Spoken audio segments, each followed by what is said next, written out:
नमस्कार। आज का जो लेक्चर का टॉपिक है वो फंक्शनल नैनो मटेरियल्स पर मैं कुछ बोलने जा रहा हूँ। इसके थोड़े से सेक्शंस के पार्ट एंड पार्ट वीडियो पर मैं प्रकाश डालूँगा। पुनः दूसरे दिन इसके एक्सटेंशन पार्ट पे मैं प्रकाश डालूँगा। तो सबसे पहले मैं ये देखता हूँ कि फंक्शनल नैनो मटेरियल्स ऐसा क्या नामकरण किया गया है। एक तो नैनो मटेरियल्स का सिंपली मतलब हम लोग समझते हैं the materials whose crystalline size are in nanometer range, in 1 nanometer to 100 nanometer, at least in one dimension. और उसके अंदर एक फंक्शनल जुट गया। तो ये फंक्शनल का मतलब ऐसा मटेरियल जो किसी कार्य के लायक हो, जिसकी कहीं उपयोगिता हो, है? इसलिए इसको फंक्शनल नैनो मटेरियल्स नाम दिया गया है।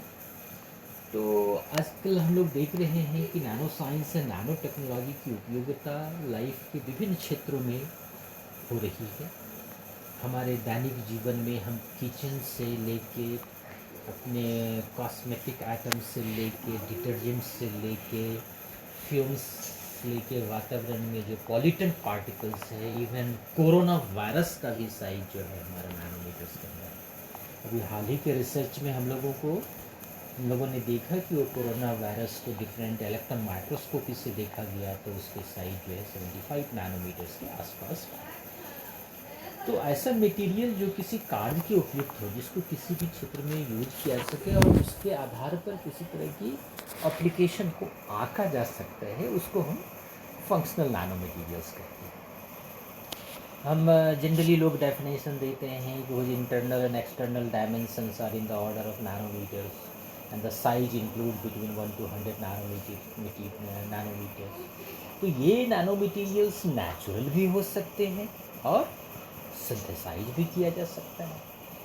हम इस बात को जानते हैं कि most of the activity of the physical world and life cycle operates at nano scale. अब वाटर का जो मॉलिक्यूल्स का साइज है वो भी नैनोमीटर में है, ग्लूकोज का साइज नैनोमीटर में है, एंटीबॉडी वायरस की चर्चा मैंने अभी किया है, बहुत सारे बैक्टीरियाज भी हैं, कुछ कैंसरियस सेल्स भी जो हैं वो भी कुछ नैनोमीटर्स के अंदर होते हैं। तो इस तरह फंक्शनल का मतलब होता है कि ऐसा प्रकृति में क्या ऐसा इस मटेरियल्स के अंदर गुण है जो इसकी एक खास उपयोगिता बनती है। अभी तुरंत आप हम लोगों ने रामायण बहुत लोग देख रहे थे, रामायण में शंख की आवाज़ दिख रही थी। वो शंख की आवाज़ में क्या ऐसा गुण है जो आदमी को मन को शांति लाता है और पूरे वाइब्रेशन इन्वायरमेंट में एक पीस का एंड हारमोनी का वातावरण क्रिएट करता है।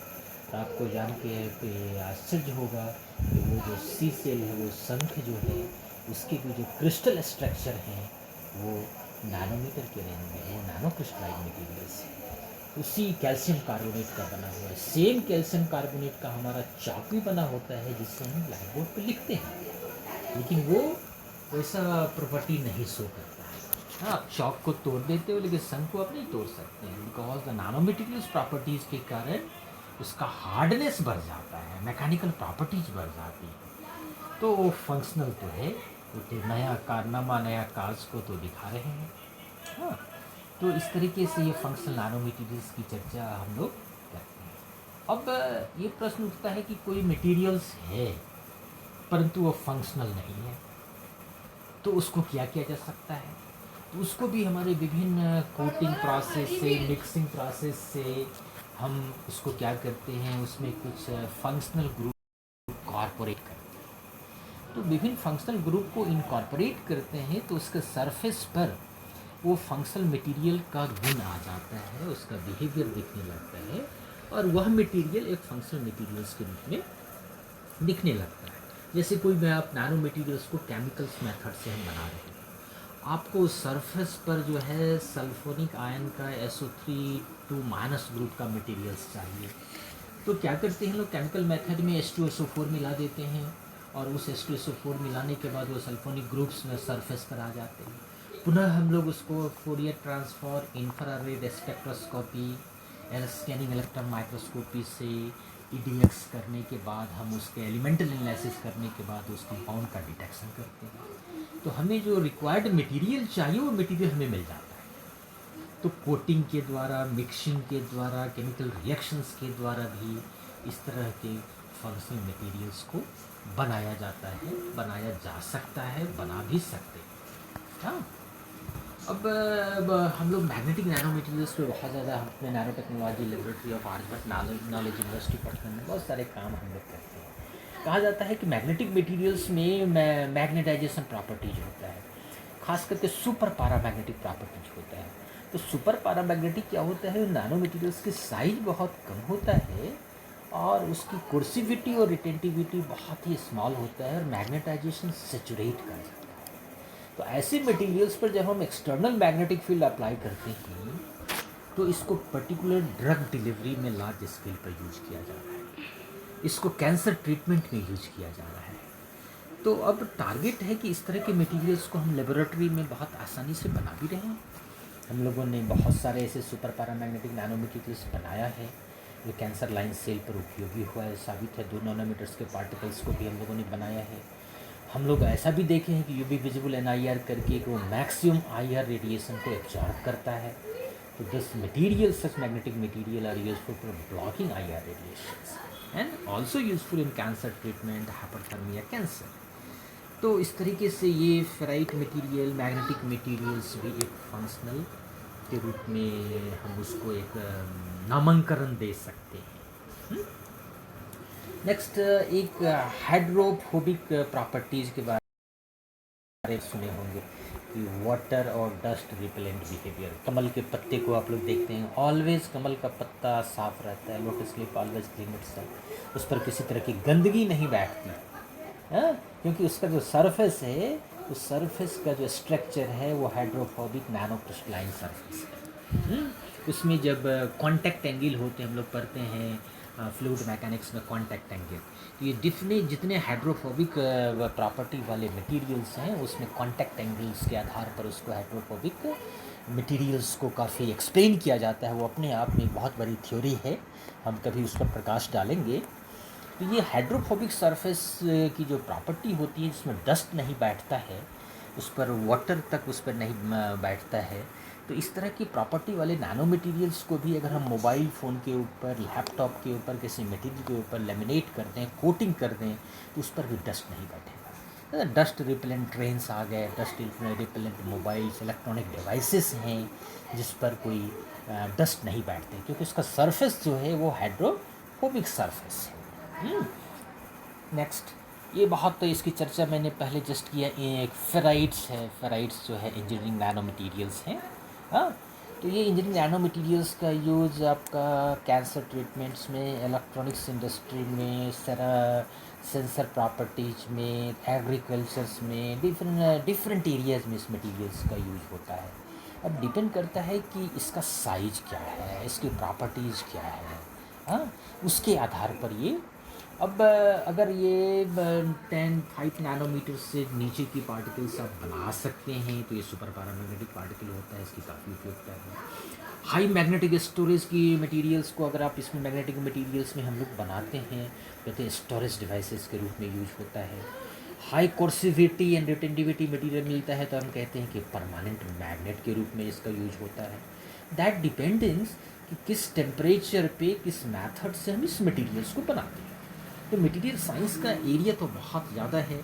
हम फिजिकल मेथड से, केमिकल मेथड से, बायोलॉजिकल मेथड से, डिफरेंट मेथड से मटेरियल्स को बनाते हैं और उसके आधार पर हम उसकी प्रॉपर्टीज़ को मेजर करते हैं और उस प्रॉपर्टीज़ के आधार पर हम उसके एप्लीकेशंस के, उसमें फंक्शनल बिहेवियर को हम एक्सप्लेन करते हैं। हाँ, अब एक है कि एंटी कोरोसिव कोटिंग मटेरियल। हाँ, कि जैसे अभी पिछले मैंने जस्ट अभी चर्चा किया कि अल्ट्रा वायलेट ब्लॉकिंग कोटिंग भी मटेरियल्स पर होता है, कि हम अगर किसी मटेरियल्स पर कोट करते हैं ऐसे नैनो मटेरियल्स का, जैसे जिंक ऑक्साइड को, TiO2 को भी कोटिंग करने के बाद वो क्या करता है, अल्ट्रा वायलेट लाइट को एब्जॉर्ब करता है। बहुत सारे ऐसे मटेरियल्स को हम बनाते भी हैं अपने लेबोरेटरी में जिसमें हम देखते हैं कि वो यूवी रेडिएशन के maximum UV part of radiation को एब्जॉर्ब करता है।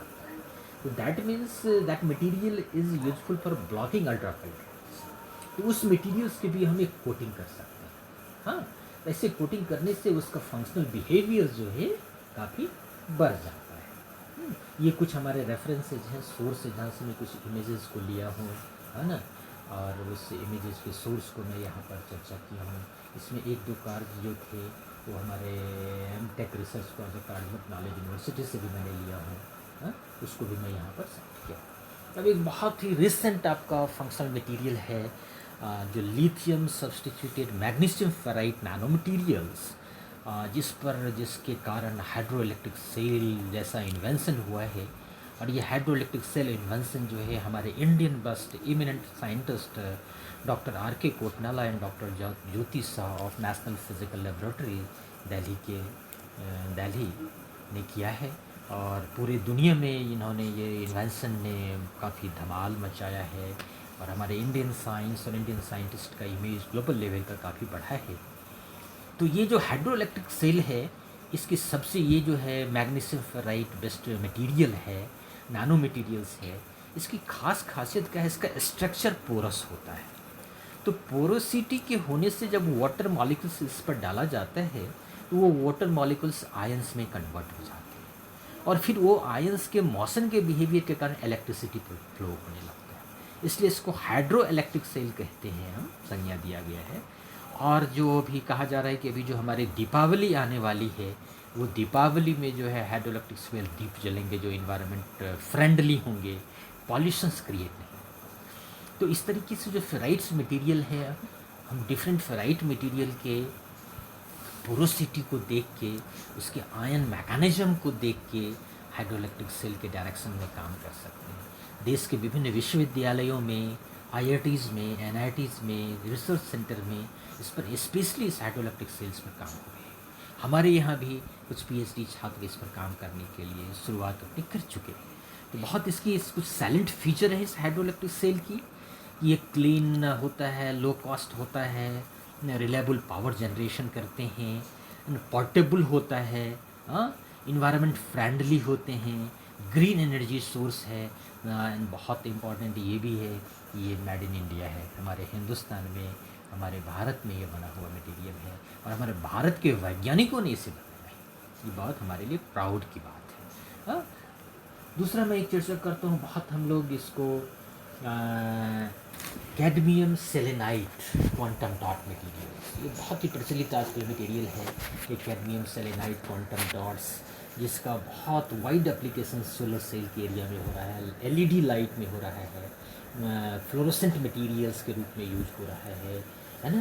लेकिन इसमें एक सावधानी है, ये बहुत टैक्सी हैवी मेटल्स है, खास करके नैनो स्केल पर। तो इसको बहुत प्रिकॉशन के साथ हम इसको टच करते हैं, हैंडलिंग करते हैं, हमें मास्क पहन के रहना चाहिए।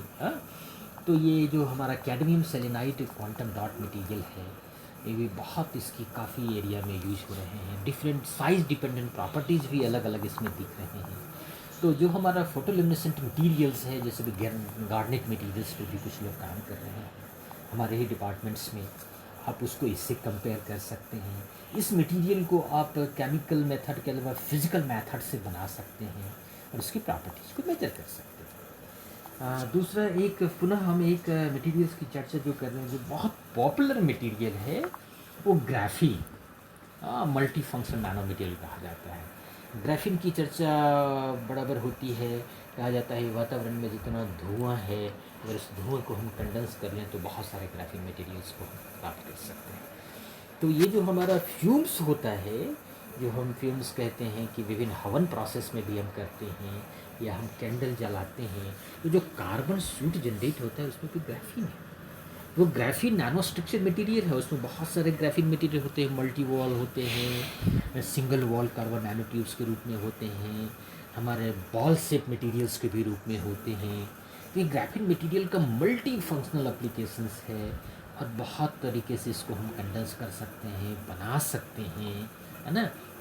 और इसका विभिन्न एरियाओं में उपयोग हो रहा है। इसका एब्जॉर्ब वाइट लाइट को एब्जॉर्ब कर रहा है 2 से 3%। ऑप्टिकल इलेक्ट्रॉनिक्स एब्जॉर्बिशन के रूप में भी ये यूज हो रहा है। हाईली कंडक्टिव देखा जाए मटेरियल्स पाया जा रहा है, बहुत फ्लेक्सिबल है। यंग्स मॉडुलस ऑफ इलास्टिसिटी इस मटेरियल का जो है हमारे स्टील से बहुत ज़्यादा पाया जाता है। तो इलास्टिक कांस्टेंट भी इसकी डिफरेंट हो रही है। तो जो हमारे बहुत सारे कार्बन सूट अवेलेबल हैं मार्केट हमारे इन्वायरमेंट के अंदर, उस सारे को कलेक्ट करके हम एक ग्राफीन मटेरियल्स को भी प्राप्त कर सकें हैं, और इसकी बहुत बड़ी उपयोगिता होती है। तो एक बहुत बड़ा मल्टी फंक्शनल एप्लीकेशन से ग्राफीन का देखा जा रहा है। और इसको हम लोग एक थ्रस्ट एरिया भी बना सकते हैं। हाँ, नेक्स्ट हम डेंड्रेमर्स की चर्चा करते हैं। नहीं, इसके पहले हम एक चीज़ और बताना चाहेंगे कि 2010 का जो नोबेल प्राइज़ है, वो 2010 का नोबेल प्राइज़ इसी ग्राफीन एरिया के फील्ड में काम करने वाले दो इमिनेंट साइंटिस्ट भौतिकी के फील्ड में, एंड्रे जेम एंड कॉन्स्टेंटिन नोवेस्लो को मिला था। 2010 का नोबेल प्राइज़ है ना, और इसी फील्ड में काम, ग्राफीन एरिया की फील्ड में काम करने के लिए। हाँ, तो आप लोग भी, हमारे यंग पीपल भी नोबेल प्राइज़ विजेता भविष्य में हो सकते हैं। हमारे रिसर्च के प्रति, शोध के प्रति, इनोवेशन के प्रति अगर लगाव बढ़े, तो इसी को कहते हैं हम रिसर्च इंस्पायर्ड लर्निंग। तरीका सीखने का बहुत होता है ना, लर्निंग बेस्ड एक्टिविटी, हाँ, तो डिस्कवरी बेस्ड एक्टिविटीज़, हाँ, रिसर्च बेस्ड एक्टिविटीज़, इस विभिन्न तरीक़ों से हम सीखते हैं। थोड़ा मैं डेंड्रेमर्स पर चर्चा करेंगे। डेंड्रेमर्स जो होता है ट्री लाइक स्ट्रक्चर होता है। ट्री आप देखते हैं, ट्री में डिफरेंट ब्रांचेज होते हैं। हाँ, इस तरीके से डेंड्रेमर जो है नैनो मटीरियल्स जो होते हैं, इसमें एक कोर यूनिट होता है, ब्रांचिंग डेंड्रॉन्स होते हैं, एक सरफेस लिगेंड्स होते हैं, और ये सारे जो ट्री लाइक स्ट्रक्चर हैं, इसके कारण ये ड्रग डिलीवरी में काफ़ी यूजफुल इसको माना जाता है ना। और ये इसको बनाया भी जा सकता है कन्वर्जेंट मेथड से, डाइवर्जेंट मेथड से, और सारे बहुत सारे मेथड से। तो डेंड्रेमर्स जो है अपने आप में एक बड़ा सब्जेक्ट है। हाँ, उसके बाद हम इसकी चर्चा नैनो सिल्का की चर्चा हमने कहा था कि हमारे हिंदुस्तान में, हमारे बिहार स्टेट में सिल्का जो है, राइस हस्क जो है, वो वेस्ट मटेरियल के रूप में प्रचुर मात्रा में अवेलेबल है। उस सारे राइस हस्क को हम नैनो सिल्का के रूप में प्रोड्यूस कर सकते हैं। तो राइस हस्क से जो नैनो सिल्का बनता है वो एमॉर्फस भी बनता है और क्रिस्टलाइन भी बनता है, दोनों बनता है।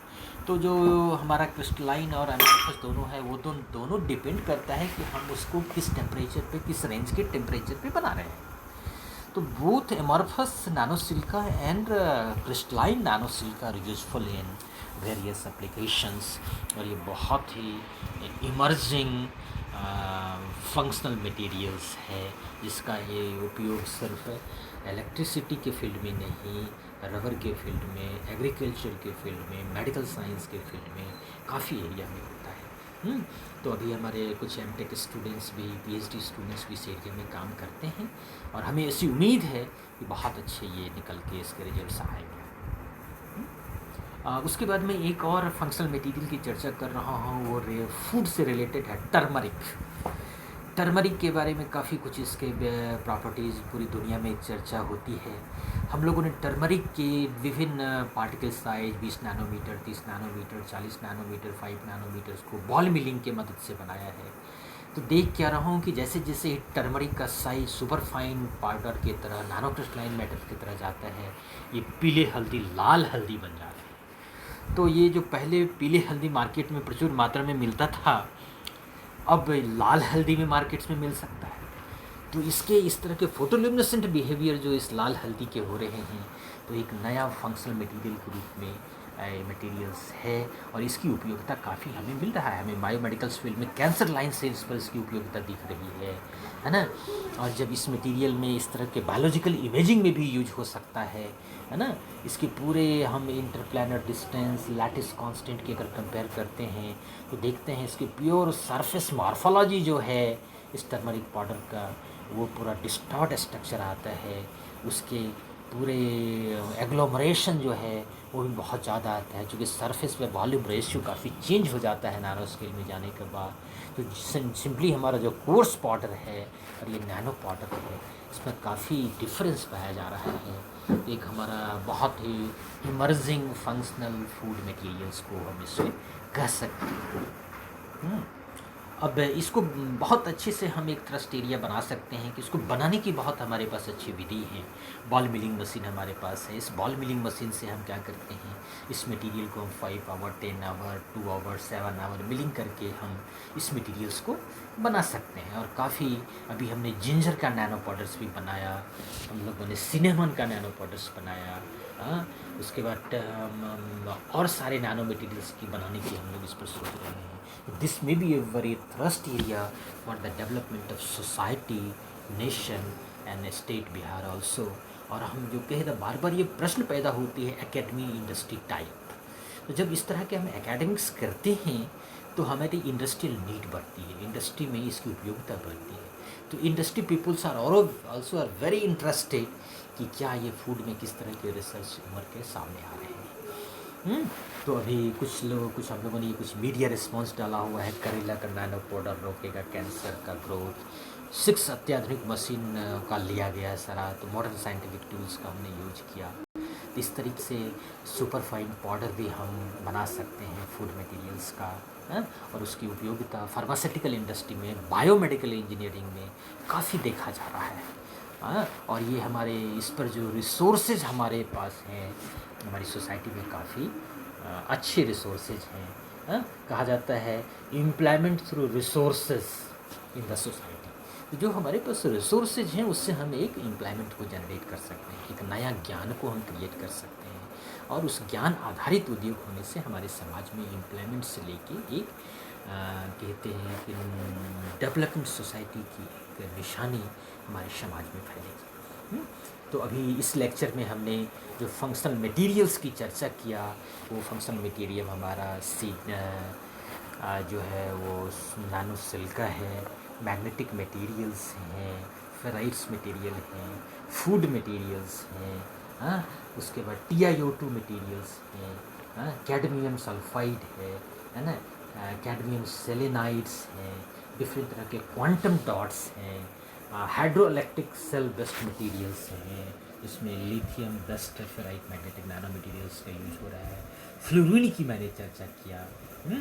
तो हमारे पास काफ़ी रिसोर्सेज हैं और उस रिसोर्सेज से रिसर्च करके हम एकेडमी इंडस्ट्री टाइप कर सकते हैं। तो फंक्शनल मटेरियल की रियल फंक्शनलिटी हमें समाज में दिखेगी। हम अच्छा करेंगे तो हमारे आने वाली पीढ़ी भी अच्छा करेंगे। हम खुश रहेंगे तो हमारी खुशियाँ भी समाज में इस तरह से बटेंगी। तो थैंक यू सो मच। अगले दिन हम कुछ अगले इसके पार्ट C पर चर्चा करेंगे फंक्शनल नैनो मटेरियल्स पर। थैंक यू, नमस्कार।